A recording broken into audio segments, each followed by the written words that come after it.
Sports Hub headlines. Presented by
I mean, I work down there, so I have to,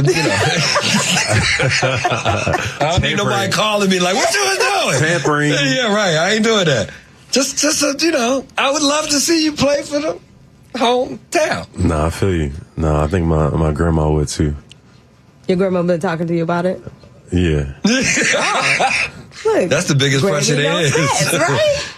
Okay. Yeah, but you never know. We'll see. And they asked him the question, would you ever play for the home team?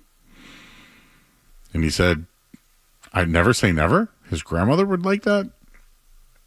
Because I do remember last year, him and Kristaps Porzingis went to Atlanta and back to his high school where he played. And Porzingis even made mention of, man, I could live here.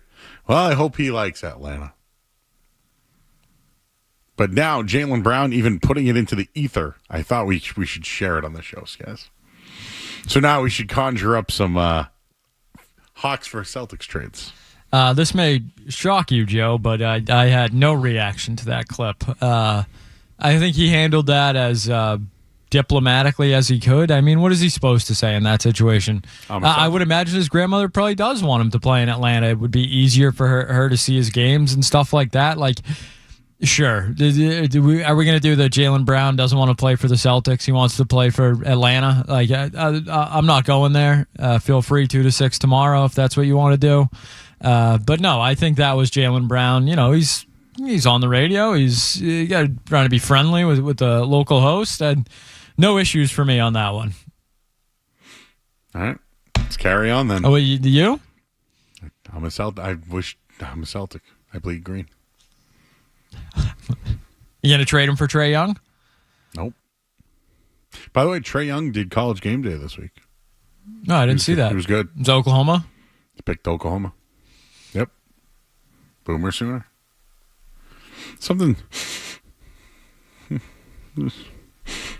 smelly about that one. About what?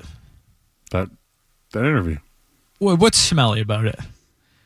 Smelly. What do you want him to say? I bleed green. He's not saying that. I know he's not. That's why it's smelly.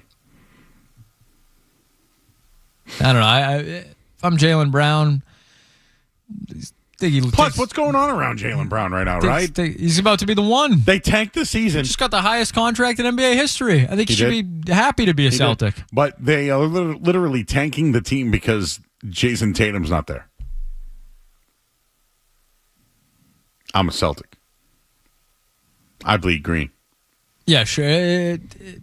Sure. In, a perfect world, yeah, that's what he says. But I can't pretend to be upset about Jaylen Brown from Atlanta saying his grandmother, who probably still lives there, I would imagine does, wants him to play closer to her. What's the closest team to St. Louis? Oklahoma City? Oh, so no, I don't know. That's a complete guess. I'm not a geography guy. Is it Chicago Bulls? I don't know. But like if Jason Tatum was like, hey, when do you want to come back home? And he goes, man, I love St. Louis. I'd love to play in St. Louis. The closest NBA teams to St. Louis are the Indiana Pacers, the Memphis Grizzlies, followed by the Chicago Bulls. I said Chicago. Well, Chicago hasn't done anything since Jordan anyways. But if Tatum said that, if Tatum said this, you mean to tell me the other shows wouldn't have grabbed it? I think Tatum has said that if, St. Louis had a team, he'd be there. Well, that's his bailout. Exactly. There's perfect. no team. Yeah. Oh, that's a beautiful answer. Of course. This one. No. Sorry.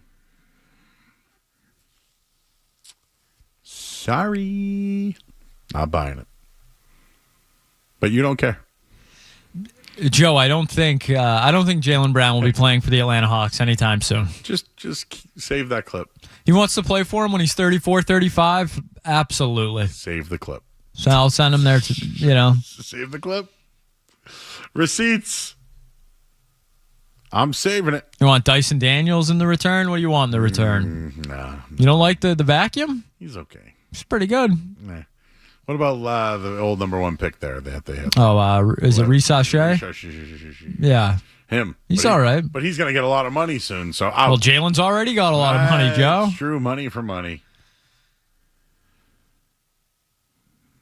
Well, I appreciate the people in the chat saying that they like us. But hey, someone just said Murray's not a Brown fan. What do you mean by that? You're a big Jaylen Brown guy. I'm the guy who said when Jaylen Brown actually plays to his potential, they win. Isn't that a fact? Or is that not fact? Is that a data or is that fact, Joe? Ooh, well, I mean, the jewelry says something, so I believe that's fact. When Jaylen Brown plays to his potential, the Celtics are unbeatable.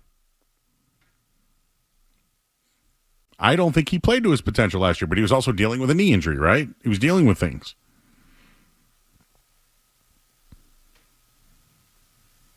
I am a huge Brown fan, yes. I am a Tatum. I think Tatum's one of the best players in the league. By the way, Jaylen Brown autographs are very hard to get because his rookie autograph, he didn't sign much. Now he's not signing it at all. And he doesn't have a deal with anybody. So if you want like a Jason Tatum autograph, you got to go through Fanatics. Fanatics going to run the world. I'm not going to be able to get anything someday. Mark smiled when I said that. They are. They're literally going to... they're like a monopoly right now. The Amazon of the sports world is what you're saying? Yeah. Yeah, like, who's like a Temu version of Jaylen Brown? Who's the Temu version of Jaylen Brown? Marcus Smart? I'm kidding. Did get that Marcus Smart patch autograph, though. It was the Vista print patch. Did you see that? I did see that. It looked good. Looks really good. The silhouette basketball looks great. The immaculate basketball is fantastic as well. All right. Well, let's go to the musings. We'll do that next here on 98.5 The Sports Hub. You're listening to Joe Murray on 98.5.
to say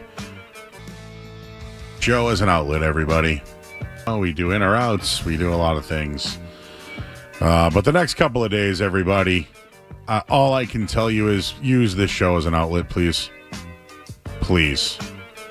We'll remember what happened tomorrow and pay homage and all that. But just for the next couple of days, I highly recommend maybe staying off the internet for a little bit. And if you want to argue about Josh McDaniels and offensive coordinators, and if Jaylen Brown should even be talking about playing in Atlanta, or I don't know, should the Bruins have a captain? In on that. Like, absolutely in on that. So please use this as an outlet.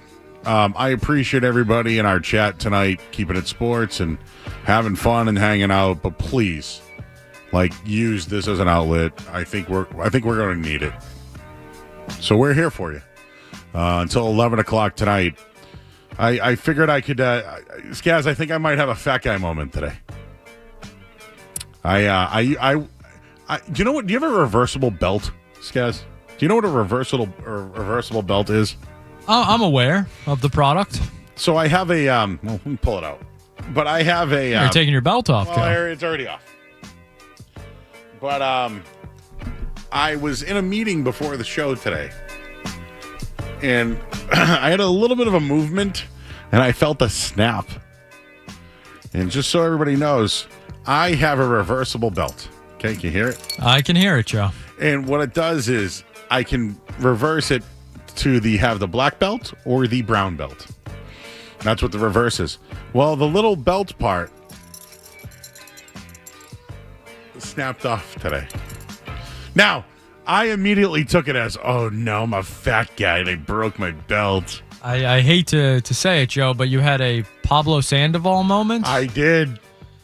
Now, it was the belt. You're blaming the belt. No. It really is the belt. There's a little screw that needs to be tightened back on there. No, it really is. Like, look. I'm not arguing. No, this isn't like I'm fat and my belt broke. Because I am. Just like I was on with Felger the other day on the off-air show. I go, these chairs make me look fat. And he goes, oh, yeah, it's the chair? No. Come on, Mike. Mike, I am fat, but the chair makes me look worse. That feels like an unnecessary shot. But I just want to let you know, it's just this little thing. I got to tighten the screw and then, you know. Have you ever had anything like that happen to you? I know you're not a fat guy. This almost feels like, I don't want to say mean, but it feels, I feel bad mentioning it after you mentioned the belt breaking. I went to a wedding this past weekend, and the wedding was a black tie, so I had to rent a tux for the wedding. But the night before was suit, dress up nice. So I own a suit. I got it last year for a wedding I had to go to in California. Bought it, get size for it, all that. Well, if you're a frequent listener of the show, you may know I've had some health stuff going on this year. So I didn't try the suit on before we went to Chicago. Oh, I've done that before. And we get to Chicago. My girlfriend, was getting ready with the other girls, all that. I put the suit on, getting ready to go to like the night before dinner. No offense to the great Steve Harvey or anyone that was drafted in the early 2000s of the NBA, but it looked as if I was wearing one of those suits. The suit I've probably lost 20 to 25 pounds over the last, 8 months to a year. And it was tough. I was swimming in my suit, so almost a reverse situation there, but it's kind of, I've never been in that situation before. You feel like a real, I don't want to say bum, that's a little strong, but you feel real kind of like grubby, I guess would be the word. I was swimming in my suit on Friday night. Saturday, tux fit great, got it fit, but I bought a suit last year. Now it doesn't fit me. So it's like, what do I do? Did it hang over your shoes too, like baggy? It was more the jacket and the shirt that were exceptionally big. Yeah. The pants were okay, at least. But yeah, I was swimming in the jacket. Like, a strong gust of wind, I might have caught some air. Think I could have fit in it? Yes, Joe, I do. No, thank you. Again, I'm not a fat dump. No, you are not. You are not a fat dump. Thank you. Somebody laughed at that last night. Again, the guy who was the ecto cooler, Slimer, yes. Fat dump. Friend of the show, I'd like to call him. That's right. Fat dump. Not me. So, yes, I'm going to... Now, here's the deal. I'm going to try to fix it. And my last belt I don't wear anymore because I lost all my weight. So now it doesn't have a thing, like a belt. And I tried to... Oh, you tried to make your own? I used a lighter. Oh, to burn the leather. I've seen the screwdriver before. Yeah, and then I started poking it with it. Yes. Exactly. And so, but that one, it started to wear off to the point where it wasn't strong enough to hold it. So now I had to. That's why I got the new belt, the reversible. But the reversible, again, not me. There's a little screw right here. I don't know if you can see it. And then also, if you Google reversible belt buckle, it says that you have to undo the screw. They were setting you up for failure, Joe. Exactly. Are you joking? No, I'm fat. What was that about? I wish I could remember. Sometimes the drops do need a little more context. Doesn't need that at this point. Yeah.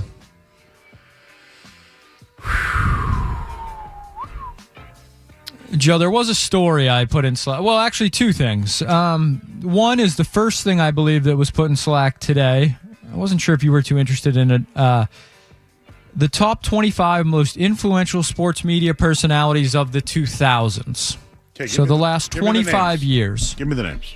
Would you like number 25 or number 1?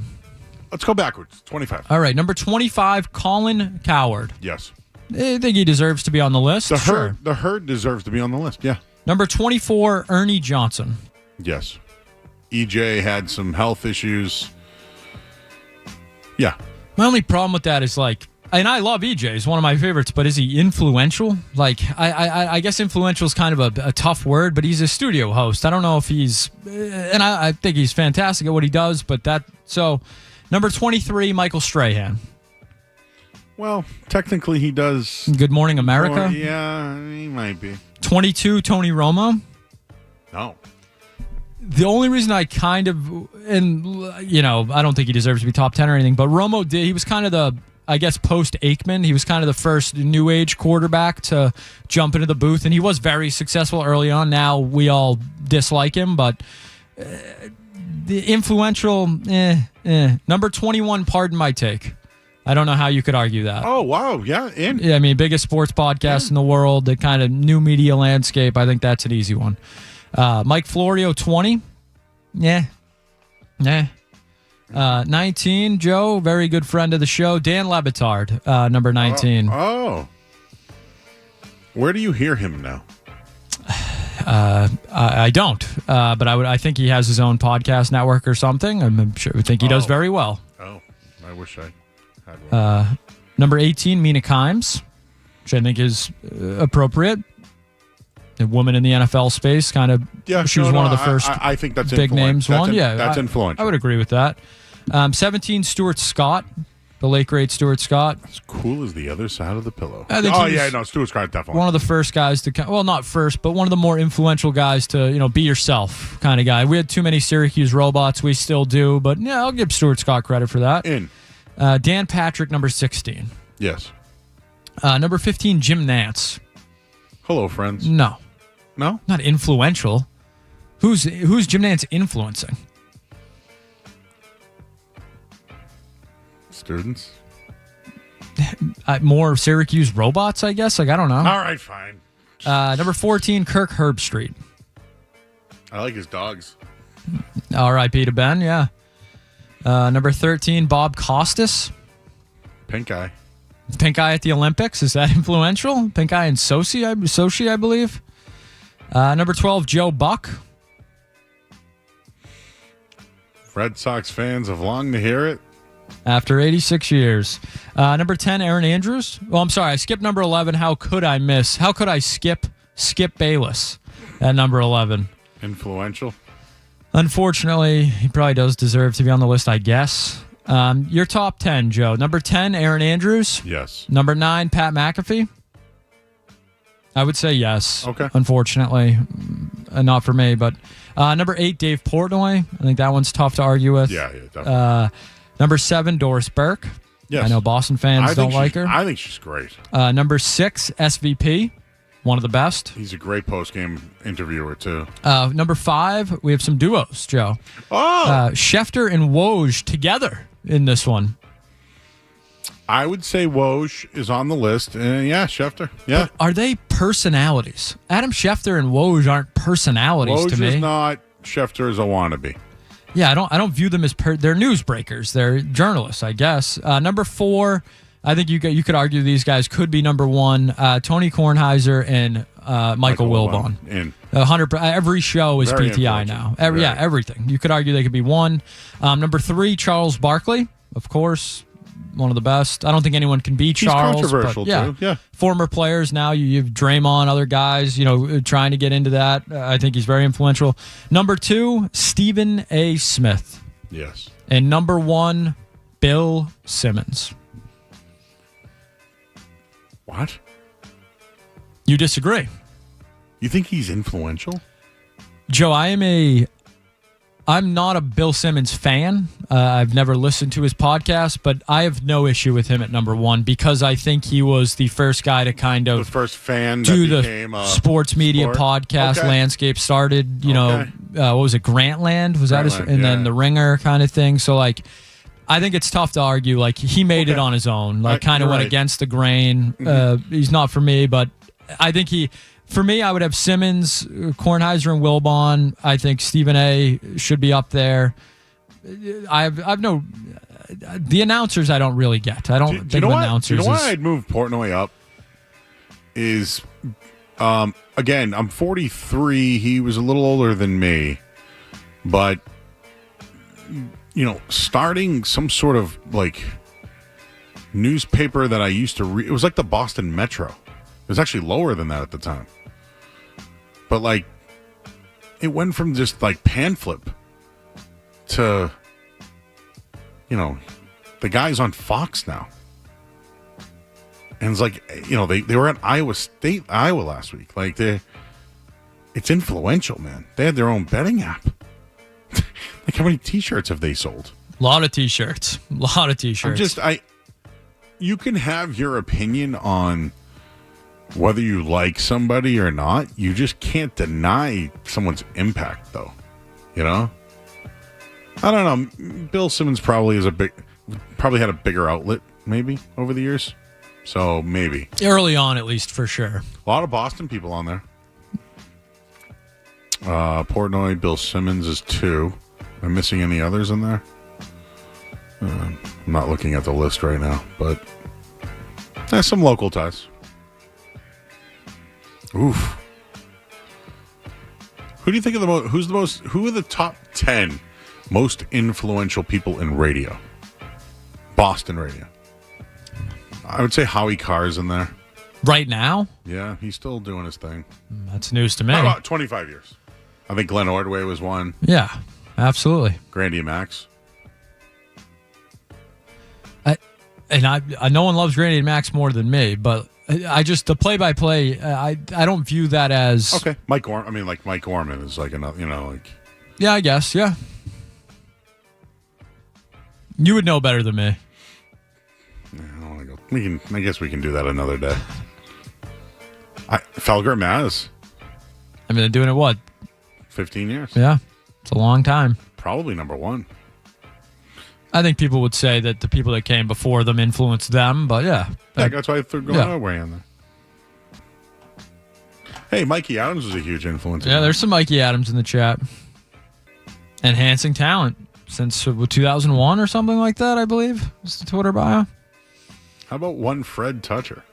Freddie T, Slippery T. Influenced me for sure. Big reason why I'm standing here.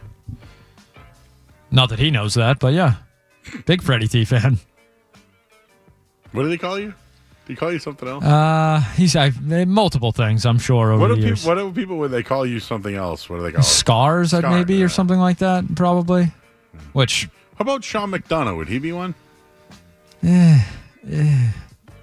I just have like a play-by-play guy thing. I don't know. I feel about them as you feel about offensive coordinators. I don't know. I guess so, yeah. How about Dale Arnold? Let's ask John Wallach his thoughts on that one. They made up, remember?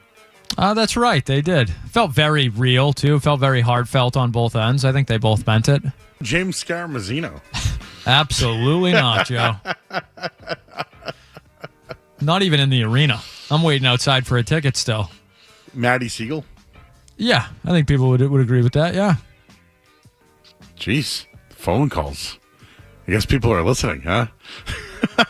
Jeez. All right, never mind. No.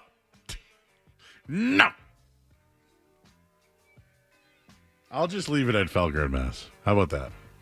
Because people would love to talk to us about what Felger and Mass said all the time. Would you say that that's true, Scans, on our show? I believe, what is the rejoiner? Not the Felger and Maz post-game show? They are the... Felger and Maz are just his pre-party? Yeah, I think that's correct. I think that's what it is. Castiglione? All the play-by-play, all the guys, Scaz, I'm naming them all, just to see if you'll catch one. How about Tommy Heinsohn? Sure. Yep. Love Tommy. Oh, God. Let's just do it. Josh is in Boston. Hi, Josh. Hey, how's it going, Murray? Hey. So I missed out on probably about 2 minutes of the phone ringing, but I don't think I heard you say yourself, first of all, for all the Patriots post-game and everything. But I got a couple. First of all, Mikey Adams, great, miss him. But a couple guys who aren't sports broadcasters but are very influential broadcasters. Dan Ray over on AM radio on 1030. Yep. And then I don't think he's broadcasting anymore, but Bradley J from back in his BCN days. And then he was doing an overnight show on 1030 as well. Thanks, buddy. Chachi. Unfamiliar with Dan Ray. Just looked him up. Great head of hair. Great hair. Great head of hair. Oh, Dan Roach. Danny Roach. Dan Roach, definitely. Danny ball games. No, for real. Yeah. I'd throw Butch Stearns in there, too. Gene? You tossing Gene in there? Gene, yep. Gary Tanguay. Yes. Yeah. Controversy.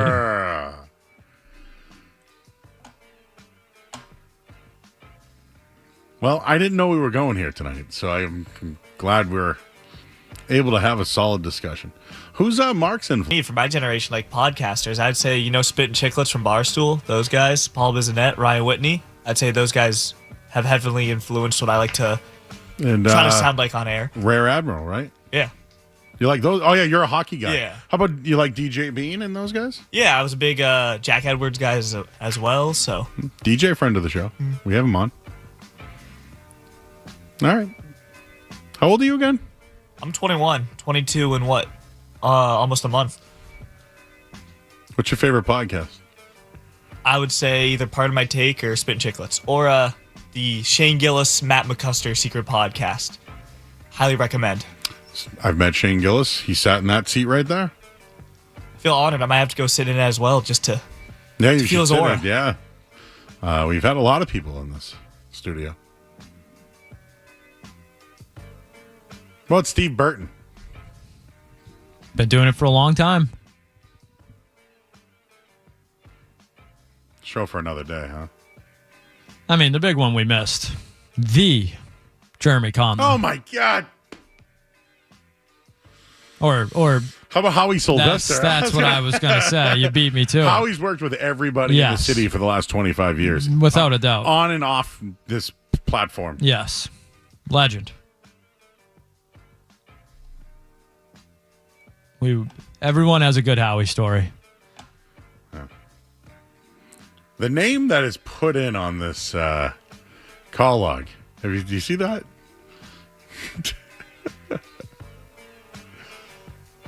Oh, I see a different name.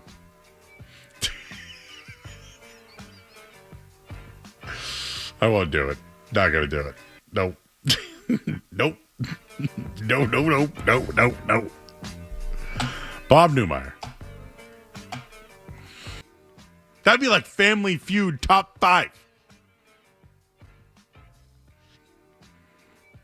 Steve Harvey. Steve Harvey. It all comes back to Steve. It all came back to Steve Harvey. All right. Why don't we just say Gil Santos just for the hell of it, huh? Gil's a legend. One of the best ever. All right, birthdays today. How about Jose Feliciano, 80 years old today. Joe Perry. Aerosmith. Chris Columbus, 67, director. Colin Firth, 65 years old today. Ryan Phillippe, 51 years old. Randy Johnson, 62. Arnold Palmer. Roger Maris. Rin Tin Tin. Remember him in Canine Cop?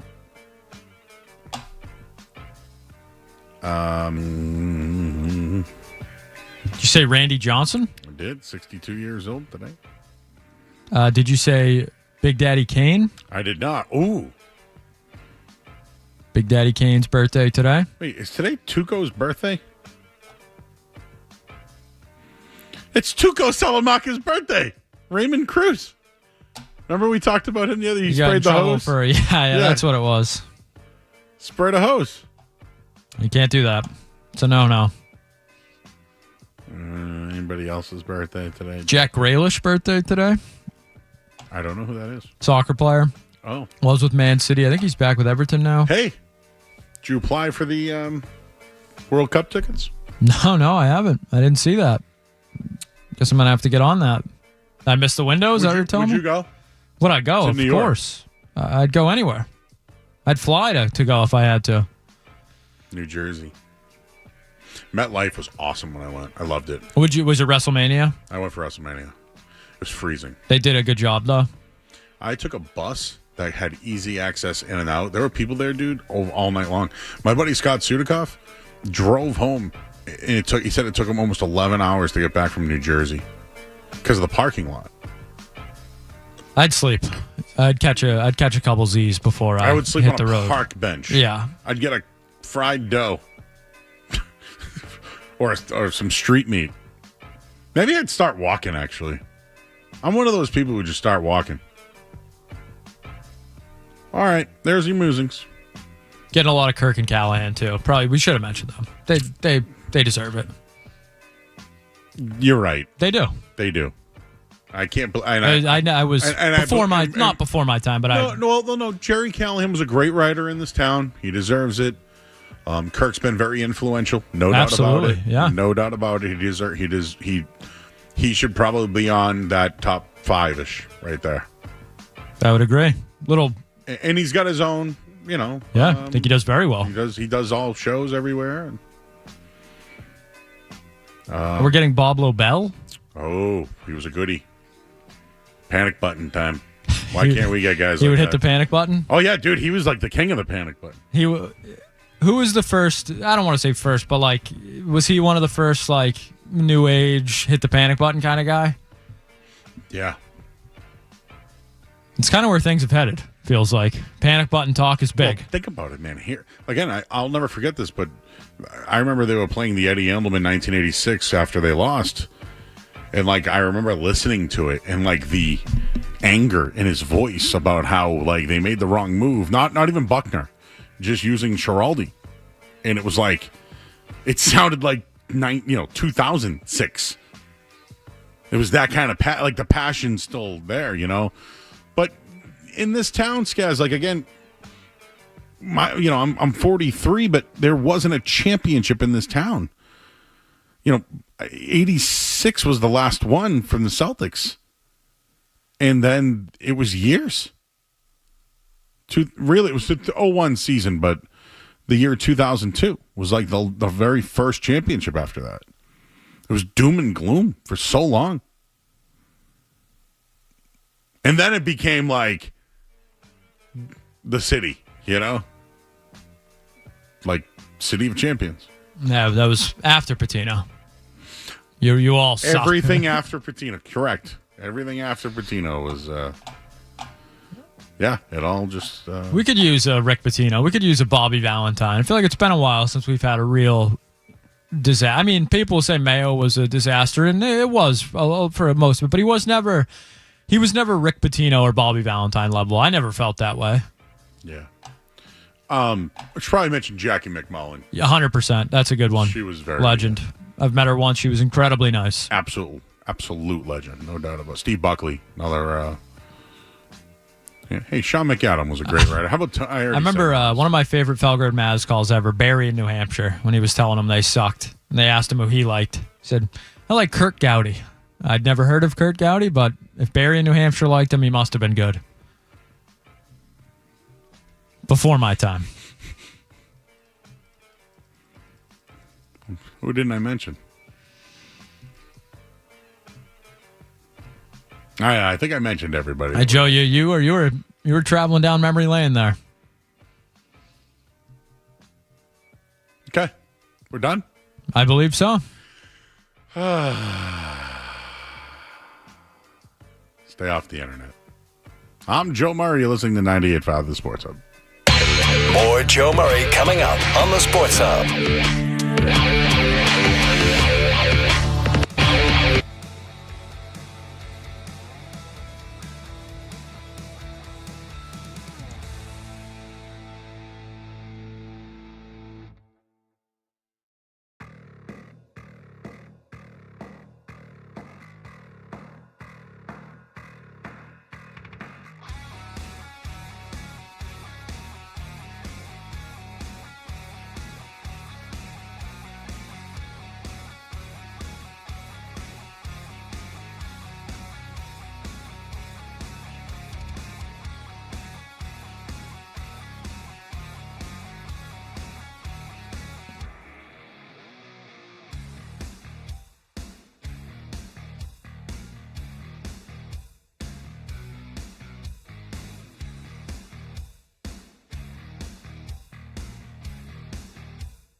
All right, back here on 98.5 The Sports Hub, I'm Joe Murray.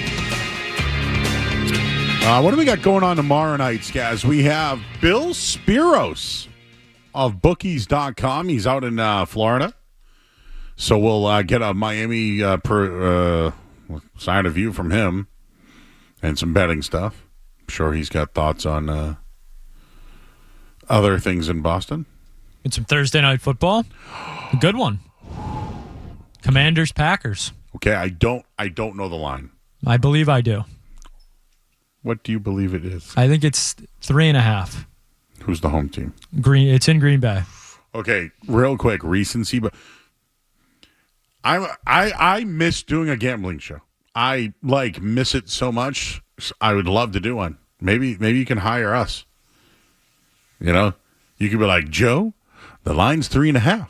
What do you think? Well, Scott, you get the team that just won big versus the other team that just won against a divisional rival.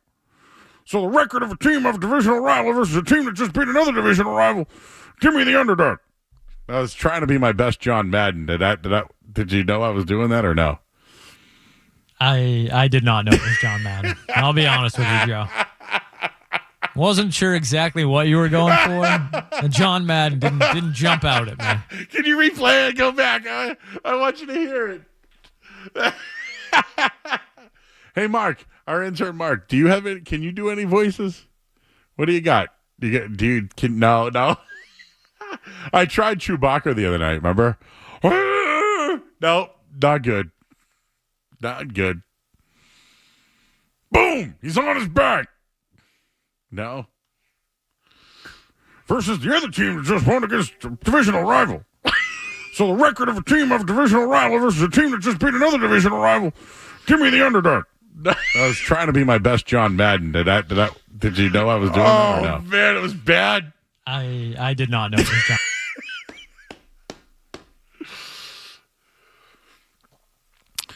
I tried. It sounded like the Family Guy version of John Madden almost. You got two good quarterbacks here. I can't do it. You think? Cage has got to have the voice down for the movie, right? I know. He looks like him more than I thought. I feel thinking about some of his old movies. I think he's got Madden down because he talks with his hands and looks at you. Can he just put a spell on me like that? And I'm like, that's Madden. I think he might be, Joe. Oh, you got the divisional team versus another divisional team. You got to give me a turducken, Joe, if you're going to do it. We got to get the turducken, and there you go. I know. I suck. I do. As a guy that hates flying, John Madden is like a small idol of mine because he would take the bus everywhere. He would not get on a plane. So you know that John Cena, when he used to travel, had a bus? He wouldn't fly? No, The Miz has one now. Yeah. They don't. They take the bus everywhere. I can see why. I'm not a fan of being in a tube in the sky. It's just it's not my favorite place to be. Well, I think the Patriots should take a knee here. He did say that. He did. I just trying to think of what other. I got a good elephant. I know that. I used to do a walk-in, but it's been years. Hey. What was that? I got a fever. And the only no. More cowbell. I need it. Helps me. No, I don't have it tonight. I still got Rex Kwon Do, though. Give me a week and I'll work on it. I used to do it pretty often. Me and my buddy, and we still do it. We used to do Pharrell back to each other all the time. Oh, Pharrell on the bench, pour me a cold one. Oh, that's good. Scotty Pharrell. May I have a shot in a beer, please? Shot in a beer. Shake it up. Ooh, that's good. How about John Gruden? I don't have a Gruden. How about Matthew McConaughey? Just all right. How about I don't want to go. No, I don't have anything. Walking was about it. I'll work on it. How about an Adam Sandler? I don't. Sandler is like doing other voices. Yeah. Oh, you. On TikTok, there's this guy. His girlfriend just asked him to do impersonations, and he does them on the fly, dude. He's good. I don't know how he does it. Can't do a Groot now. Spider 2 banana.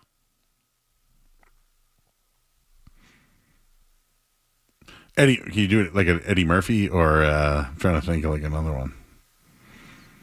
Who's like one of the most impersonated people in the I think world? it's Walken. Ha! Kids. My daughter, she wants to get married. But these 2 wedding crashes here. I don't know. Does it feel like we're getting Joe Pesci or something? Joe Pesci's like, hey, you know, guys haven't been around in a while. I'm not sure if you heard, but I'm not shining shoes no more. Been a while, gone for a while. I feel like I'm mixing Walken and Pesci right now. Oh, God. Well, someone asked for a good segment. I hope this is. I don't know if this qualifies, but we're trying, Joe. I hope, but I don't. The impersonations, no. I'm trying to feel like you could do another one, Skaz. I don't know why. Maybe after a few drinks, maybe. Yeah, I mean, everybody gets a little liquid encouragement. Rodney Dangerfield was always like, oh, I don't know. Like, hey, my arm. Tried. You do a Rickles, Joe? Norm? Norm. Yeah, Norm was, what's going on today? He always had something. Hey, hi, Norm. And he was always like, you know, like he always had some punchline. No, got nothing there. This is Jeopardy. Nope. I got nothing, man. I'm trying. My Madden, though, was really bad. Maybe on the second or third go around, I got it. Dan Marino. Well, I can do probably a lot of Chris Farley's. Fat guy in a little coat. My dinghy. Chicken wings. You look like a Helen. Don't give her the weight room bit. You know where the weight room is? Probably dated one of the Yankees. Richard. All right, so tomorrow night we got Bill Spiros, and then we got John Serenides. Oh, there we go. A little double dip. 2 guests tomorrow night. 1 game, though, right? Is there a game on Friday this week? I don't believe so. Maybe some college? There's got to be some college on Friday, right? College football this week. Let's see. NC State Wake Forest tomorrow. ACC games suck. Oh, so Northwestern hosts Oregon this week, and I guess Dan Lanning wanted to put an inflatable duck in the water. You hear about this? I did not hear about this. Never mind. No, please. No, I don't know the story. I just heard he wanted to put an inflatable duck out there. Dude, they're showing old Roger Clemens like old games from '95 right now on Nesson. And I just saw Luis Rivera. Oh my God! Look at the old Fenway without the seats. No Look seats at it! Look at that on the monster. Oh my God! Look at the name of the team they're playing too. A no hitter going. Who is that at the plate right now? That's got to be like a backup catcher that hardly ever played. Number 6. Who the hell is that? Rick Cerrone. Yes, I knew it. Batting .455, huh? No, it's It's got to be early in the season. It has to be. Error. Imagine we could bet on these games. We got to get out. Sorry. Tonight was nonsense. I'm sorry, everybody. Football's back tomorrow night. Intern Mark, thank you, sir. Work on an impersonation. Like a hockey player. You got one? Maybe like you could do the Herb Brooks speech or something? No? All right. You work on your walking. I'll work on my Madden. I'll keep working. Working hard. All right, we got to get out of here. Thanks, guys. I'm Joe Murray. We will talk to you guys tomorrow. Please be kind to each other. We'll talk to you tomorrow night at 7 o'clock. You're listening to Joe Murray on 98.5.